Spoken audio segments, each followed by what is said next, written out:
Hey guys, Happy New Year! Yes, we made it to 2021. Welcome back to my channel. I hope you are all having a wonderful start to your new year. Even though it did start off on 100 with the drama at the Capitol. Lord, the ghetto, the ghetto. Anywho, before I jump into this video, please, as usual, like, subscribe, and comment below. Please subscribe to this channel to help drive traffic to this space. Thank you so much. Okay, so on to the video, my story time.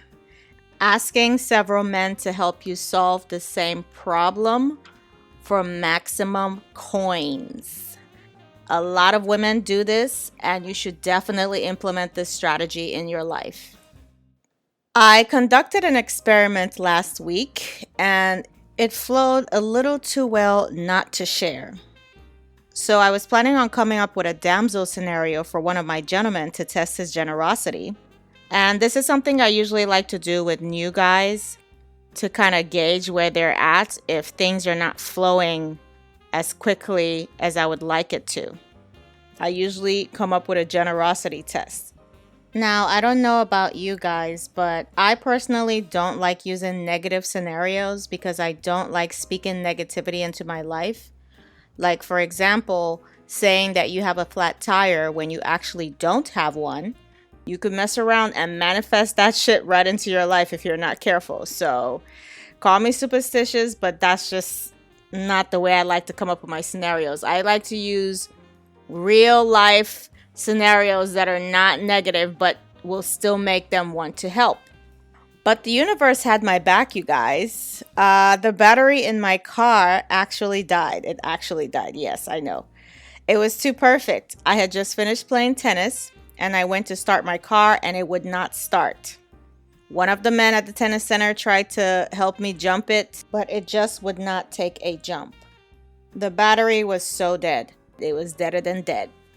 I drive a German car and sometimes you really have to wait a little bit for it to take a charge, but this was not taking a charge because the battery was done.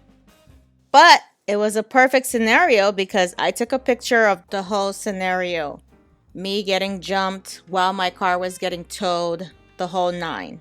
And I sent it to the guy that I was testing along with 5 other men in my phone because, hey, why not? So that's 6 men total that I decided to let solve my problem. Mind you, I have AAA, so my car got towed to the dealer's service center, so it wasn't really a big deal. I was going to Uber home, thank God for Uber in today's world.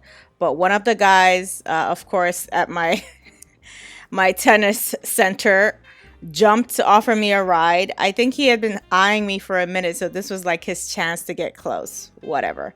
A free ride, I'll take it. I don't live that far from the center, so it was fine. Anywho, of the 6 men that I contacted, 3 of them offered to help me right away without me asking. And I already knew they were going to do that anyway.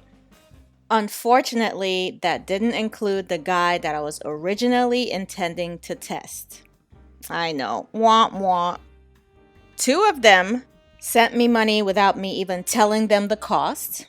The other 3 men, including my test subject, had to be asked directly.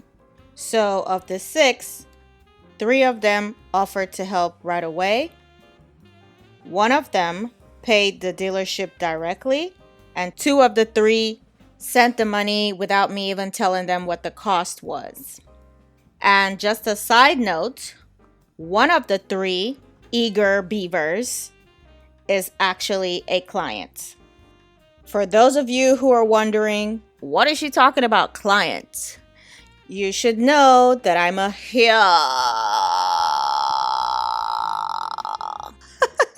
I'm a hoe, guys.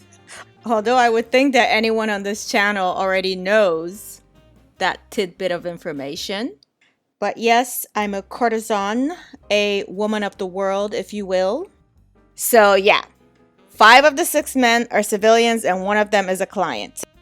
He was one of the guys that immediately offered to help and sent me money right away without me even asking or telling him the cost. So, clients are the shit, just so you know. The other guy that immediately offered to help me is someone that I met on eHarmony, and I actually haven't even met this guy yet. Although something about him is very sus to me, so we'll see. I've been getting shady vibes. I don't know. My sixth sense has been on 100. But he was the one that actually paid the dealership directly. But yes, he offered immediately to help and, wanted to send me his driver and all that stuff. The reason why I think he's a little sus is because he does the most. Like, he goes over and beyond to exaggerate what he has. And I find that when people start doing that, that means they usually don't have anything. But his credit card went through. So we'll see. Hopefully that was his credit card. But the dealership dealt with him directly. I had nothing to do with it. They said it went through. It went through. And then the third guy that immediately offered to help me also sent me money without asking. I've known him for a few years now.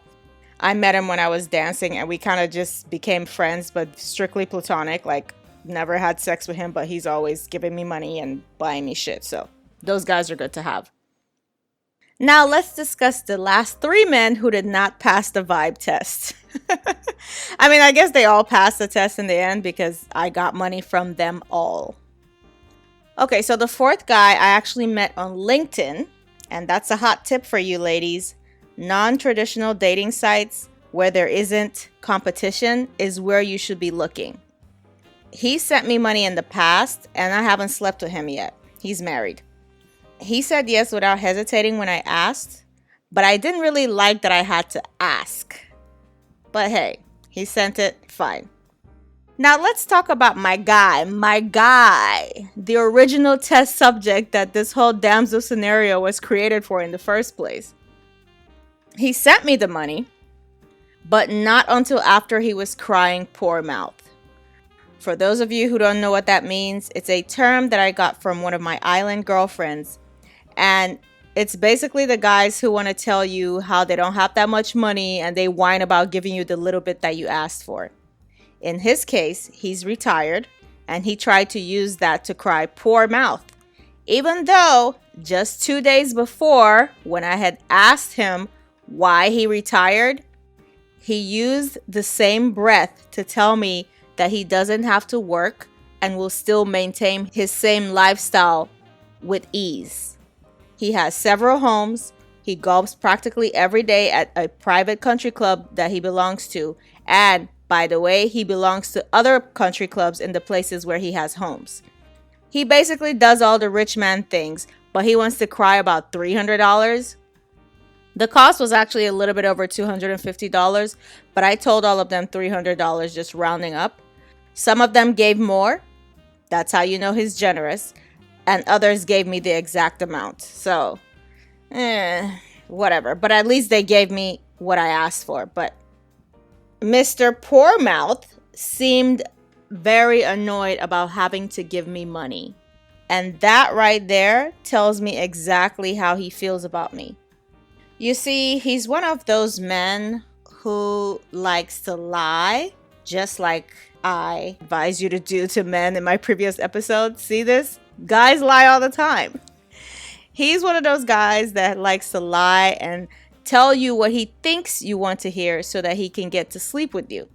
He did everything. The usual suspect. He talked about marriage, talked about having children, getting a dog together, traveling together.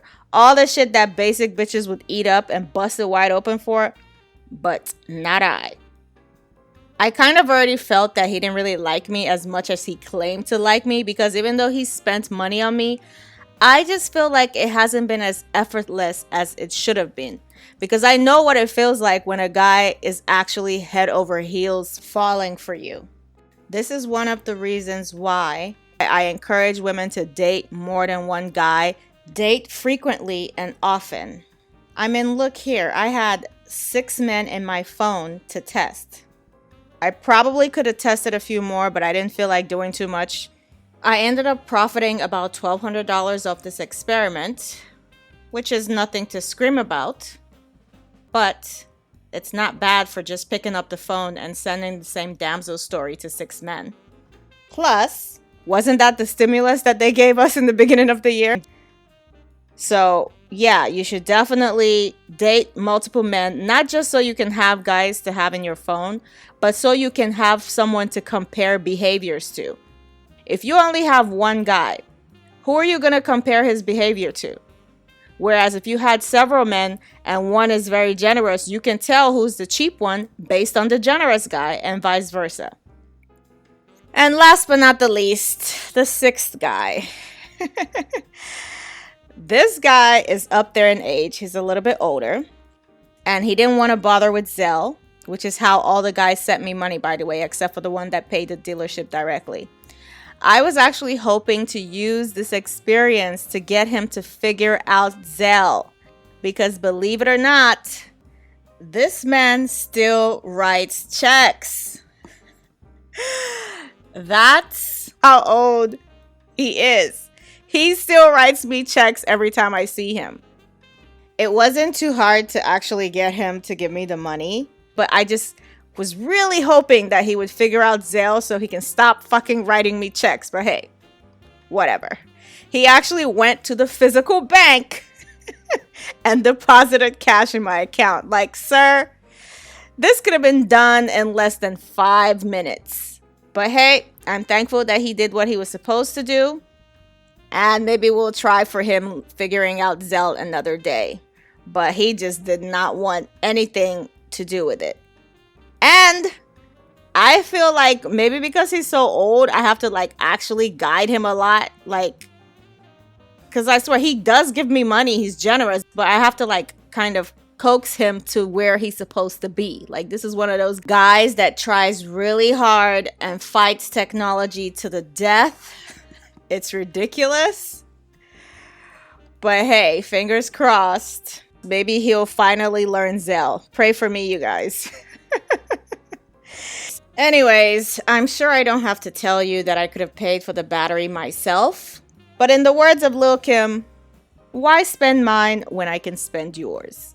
That's more money I'm getting to save, more money that I can use for other things like investing or, you know, my business or whatever the hell I want to do with it. You know, that's less money that I have to spend, and that's a win in my book. And I shared this story time to encourage you to check your phone right now and see just how many men you can count on for $300. Do you have any guys in your phone right now that you can sell a damsel in distress story to? If you don't, let's go ahead and start working on that. And your family doesn't count, by the way. These have to be men that are not related to you. So let's start working on that. And if you're trying to craft up your story and you need some help to make it believable, send me a message on Patreon. Patreon.com/TSEGP. It's only $1 a month, and your donations go towards admin costs. Let's get the bag in 2021, sis. I will catch you guys on the next one. Bye.